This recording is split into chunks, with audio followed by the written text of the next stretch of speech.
Indiana Newsdesk is made possible in part by Smithville Fiber Internet, streaming TV, home security and automation in Southern Indiana. More information at smithville.com.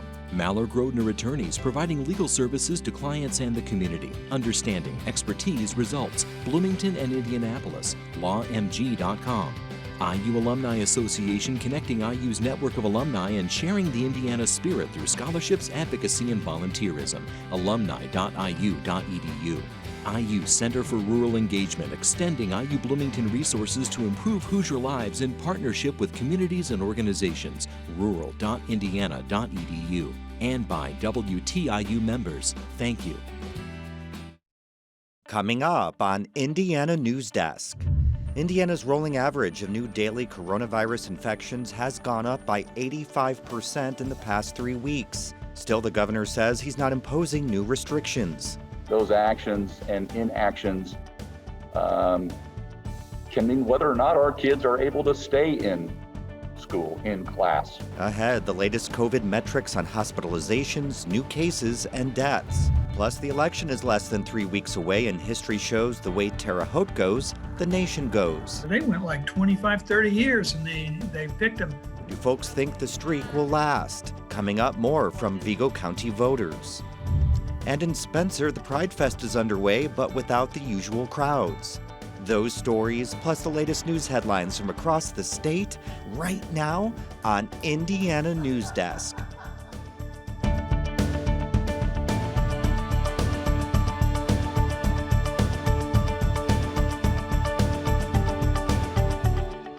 Welcome to Indiana Newsdesk. I'm Joe Wren. Well, the state's top doctor has COVID-19.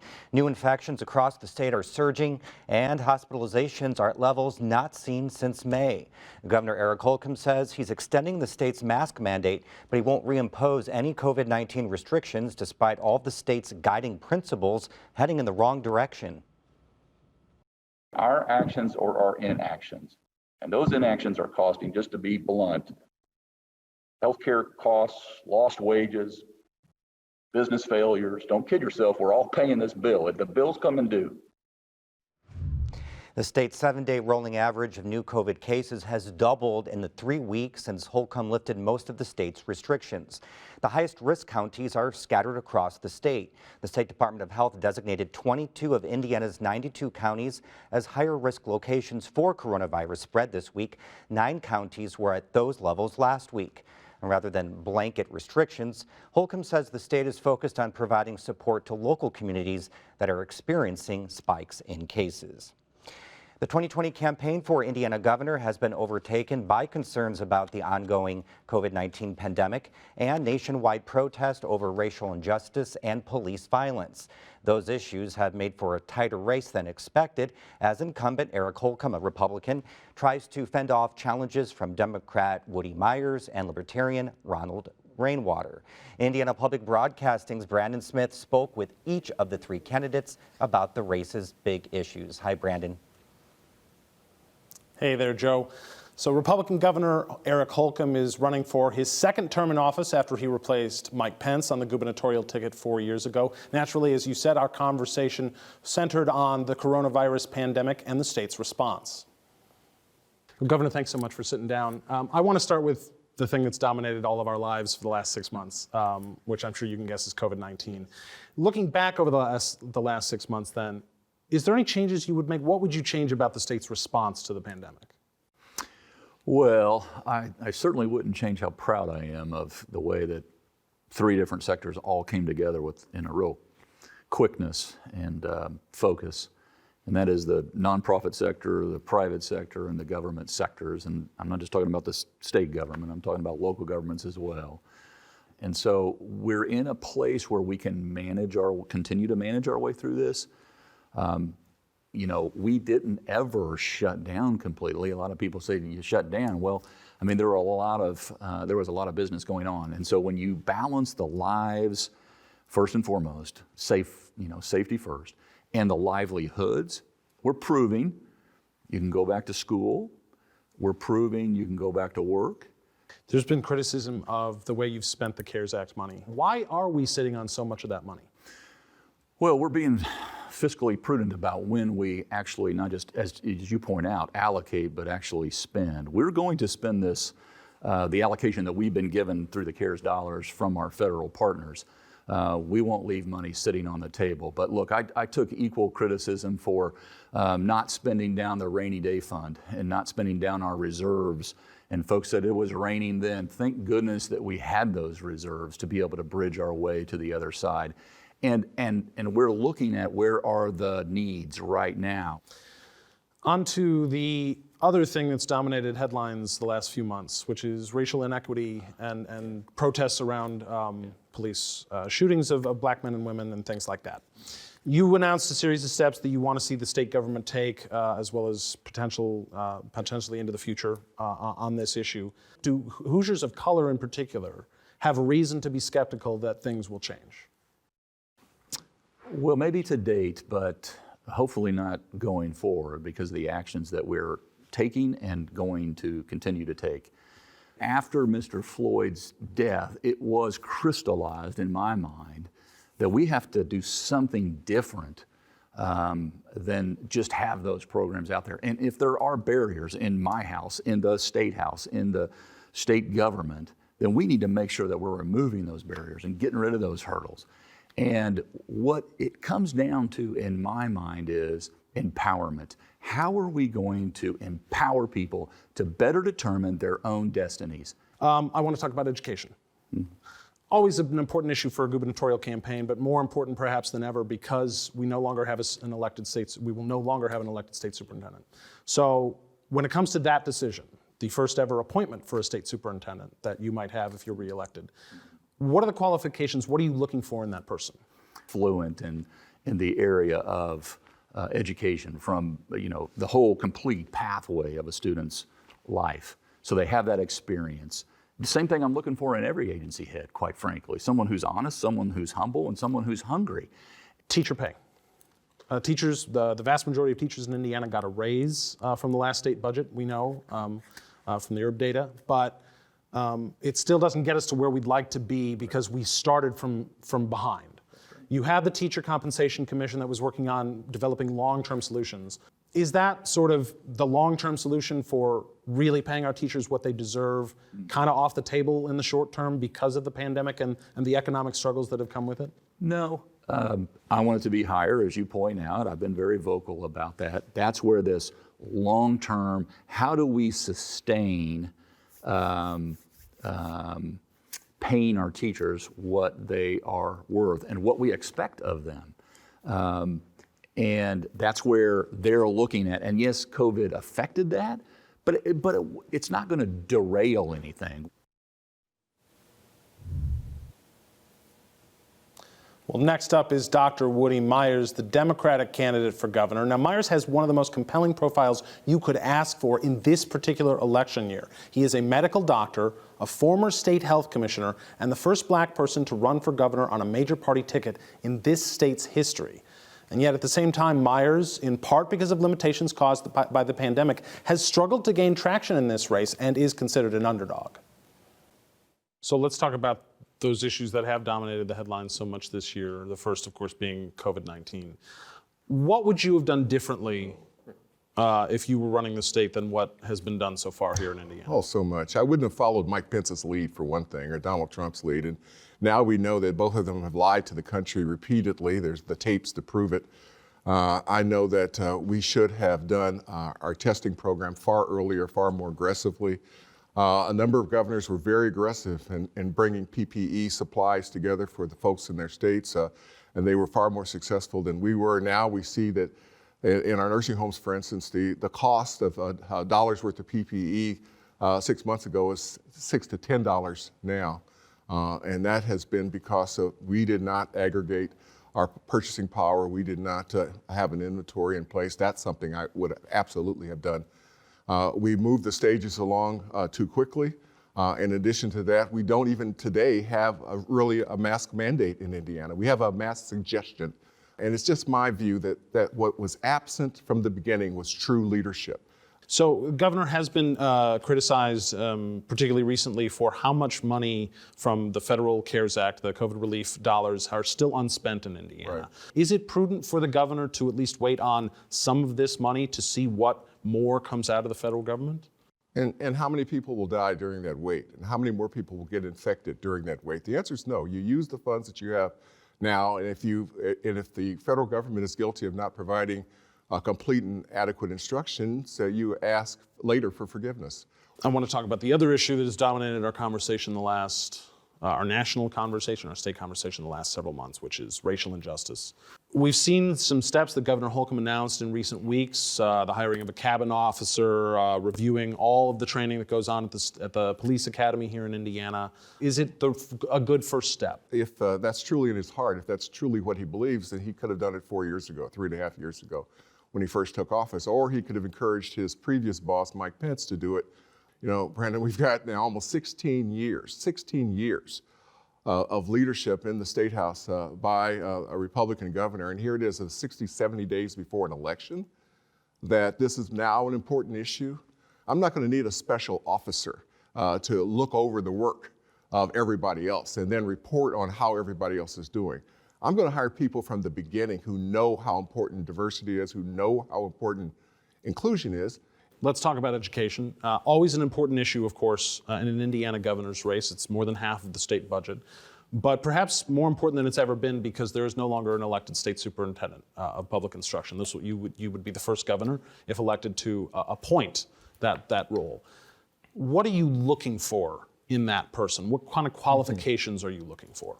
Somebody who's a true leader, somebody who knows how to communicate with the public, communicate with teachers, someone who the teachers trust, someone who has an intimate knowledge of how school systems work today and how they could work better, but someone also who's willing to question how we are doing our work today and whether or not there are better ways to do it in the future. Indiana's been looking at studying teacher pay here for a few years now. We know that we are doing poorly as it relates to our neighboring states and states across the country. Right. Because of the budget challenges that Indiana, like so many other states, will be facing for the next few years, are teachers just going to have to wait a little longer for those long-term solutions? Not for me, they're not.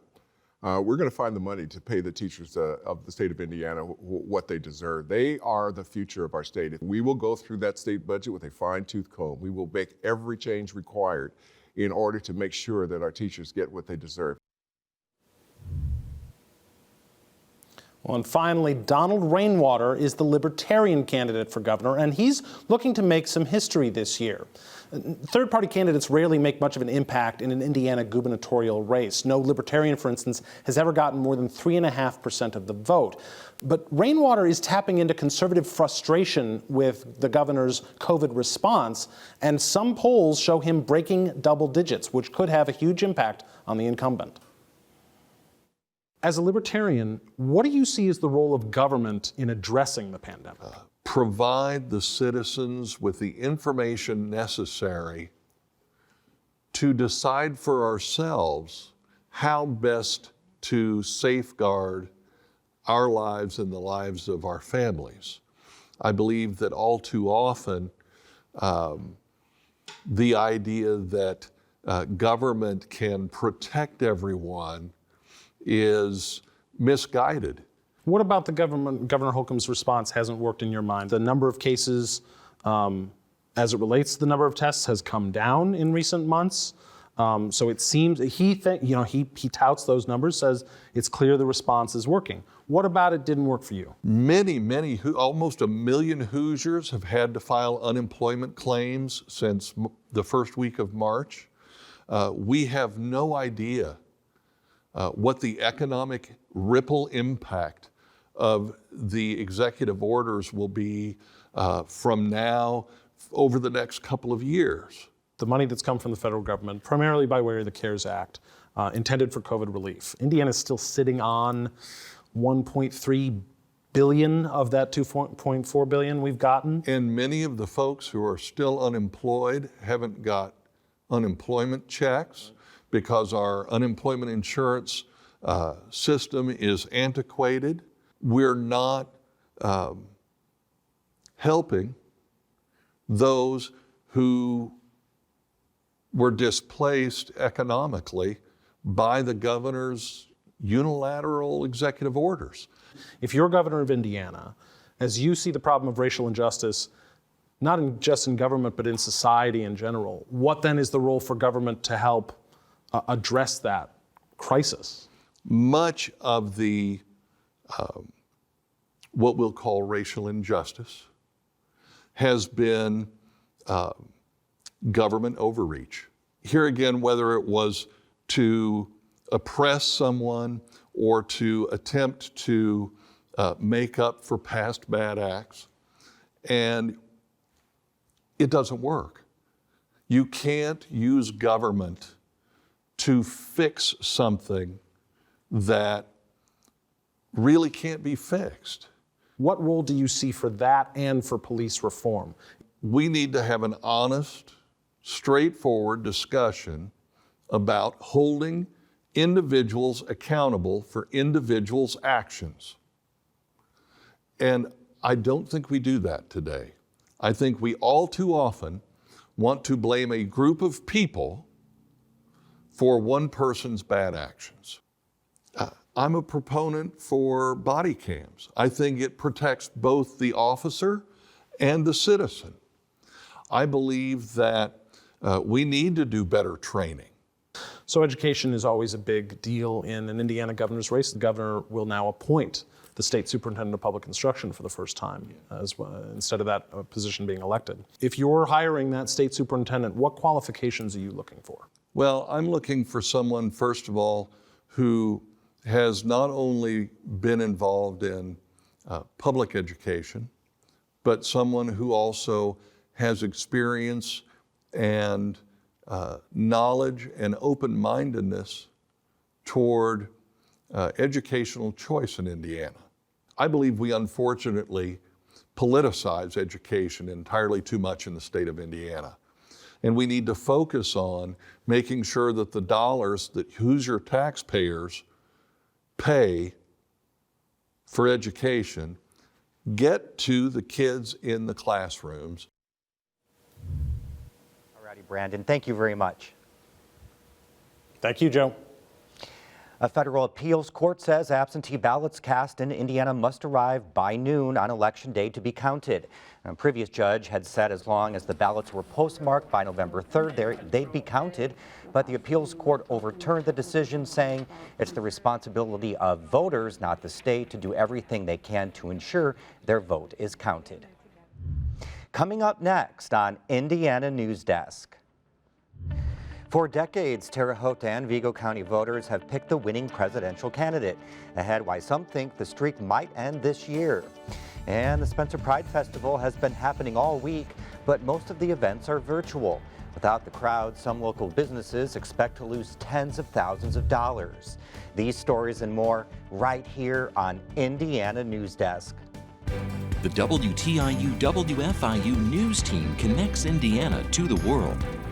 We bring you the top news of the day on radio, TV, and online. We round up the stories that have people talking each week and dig deep into the issues that affect your community the most. The WTIU WFIU news team is where you are and telling your story.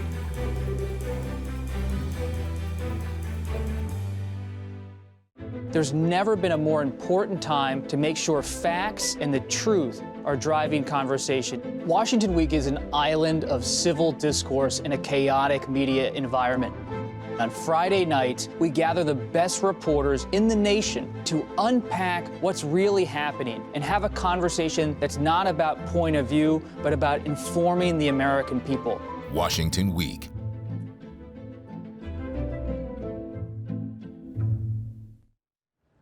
Welcome back to Indiana Newsdesk. Well, since 1952, Vigo County has been on quite a streak. The presidential candidate that wins the West Central Indiana County has gone on to win the presidency. It's a streak many locals take pride in, but as Brock Turner reports, close observers say the county's luck may be running out. In 1952, Vigo County voted for Adlai Stevenson, a Democrat from just across the border in Bloomington, Illinois. Ever since, the county has correctly picked each president. Max Jones is the editor at the local Tribune-Star newspaper. He's been working in Terre Haute for 35 years. He and a reporter discovered the streak by accident, doing research for unique election features years ago. He decided to look at how counties in the paper's circulation area picked presidents. What he found would shock him. Obviously, this trend started to emerge, and each election I went by, I said, oh my goodness, that was like, they went like 25, 30 years and they picked them. And then I went another 20. My gosh, it was incredible. And after that, again, the streak just went on, and it made for some good copy in 1988. And it still does. Next thing we knew, there were some academic researchers from around the country that started seeing Vigo County show up on these lists of bellwether counties. And before you knew it, I think we were the only one left with the streak intact. That streak has caught the attention of political scientists such as Indiana State professor Dr. Matthew Bergbauer. He says there are a number of explanations for why the county has flipped from red to blue and back again. A good balance between Democrats and Republicans just to represent me in the county. And that leads me to believe that we are an evenly divided county when it comes to partisanship. And we know that the nation is an evenly divided. But Bergbauer says peripheral voters could be credited with swinging Vigo County. There's a relatively even mix of reliable Democrats and Republicans here. He says the 20% uptick in votes during a general election routinely swings the county. Bergbauer says these voters tend to be less invested in politics and make their decisions based on political culture. A national political culture could be concerned about terrorism and look for candidates who share that concern. A national political culture could be concerned about an economic recession and show those concerns in their voting habits. And then peripheral voter, who probably is more independent, could also be concerned about a public health crisis. Those swing voters concern Ashley Kehoe. She was born and raised in Vigo County, currently attends Indiana State. She says she's supporting Democrat Joe Biden, but her grandmother, who declined an interview, offered her a Donald Trump mask to wear before our chat. She's aware of her county's bellwether status, and this year it worries her. Historically, we have voted for who wins except for like 2 presidents, I think. Kehoe says she's worried the county will swing right again. I know on campus there's been some issues with getting enough places to vote and enough machines to vote. And so I know the last election, the lines were hours long, so people had to go to class, they had to leave. Those challenges and other oddities can have significant impacts on whether a county is colored blue or red come election night, which leads experts to believe the streak could end soon. Bergbauer predicted the streak would end in 2016 and is doing so again this year. He expects Vigo County to stay red in 2020, but expects Biden to win the presidency. Anything's possible, but at the moment, I just don't see it. I don't see, over the past 4 years, I haven't seen enough change in him or our county, right? So that there's not a sudden influx of different people that live in the county, right? The demographics haven't changed. He credits the streak more on luck than traditional bellwether characteristics. And Vigo County misses on a lot of those metrics. So things like education attainment, race and diversity, average age, average income. We are not necessarily like the nation on most of those metrics, if not all of them. You will find counties that are closer to the national average for sure. And Jones agrees. Everything points to this being the year that the streak would get interrupted. But, we've been saying that for a while. And the luck may finally run out this year. No one knows for sure, but everyone here I spoke with says they'll be watching closely to see if Vigo County's streak will continue. For Indiana Newsdesk, I'm Brock Turner. And the coronavirus pandemic has thrown a wrench into the Spencer Pride Festival this year. As Pat Bean reports, the festival has gone virtual and local businesses are feeling the impact. More than 5,000 people descended on this small town in Owen County for the Spencer Pride Festival last June. And for many businesses around the town square, the sales they ring up during the festival help sustain them throughout the year. This year, however, the coronavirus forced organizers to postpone the festival from its June 6th date to this week and to hold the festival virtually. That meant no crowds, and no bump for the local economy. I know that a lot of business owners express to us that, we're their #1 sales day each year. And so, knowing that, I think that's going to have a pretty significant impact on the local businesses. Jamie Sweeney, who owns the Juniper Art Gallery on the south side of the courthouse square, echoed the importance of the festival to her business. I was discovered, my business, Juniper Art Gallery, was discovered by a lot of people during that event, so it was very, very important to me. Sweeney is from Bloomington, but says she chose Spencer as a location for her gallery in part because of the Pride Festival and what it means for the community. That showed me that I could come to a small town with a business and that there was enough open-mindedness in this community to actually feel like I fit in. Spencer Pride is also feeling the effects of the festival being online. Balish says the organization relies on retail sales throughout the year at their community center and at other Pride events. The money had already been spent organizing this year's festival before it was forced online. For us, the impact is about $25,000 to what we had budgeted for, so it's a profound impact for us. But the festival is going on. For Indiana Newsdesk, I'm Pat Bean. That's the end of this program, but our work continues online at WTIUnews.org. Have a great weekend. Indiana Newsdesk is made possible in part by Smithville Fiber Internet, streaming TV, home security and automation in Southern Indiana. More information at smithville.com. MALLOR GRODNER Attorneys, providing legal services to clients and the community. Understanding, expertise, results. Bloomington and Indianapolis. LawMG.com. IU Alumni Association, connecting IU's network of alumni and sharing the Indiana spirit through scholarships, advocacy, and volunteerism. Alumni.iu.edu. IU Center for Rural Engagement, extending IU Bloomington resources to improve Hoosier lives in partnership with communities and organizations. Rural.indiana.edu. And by WTIU members. Thank you.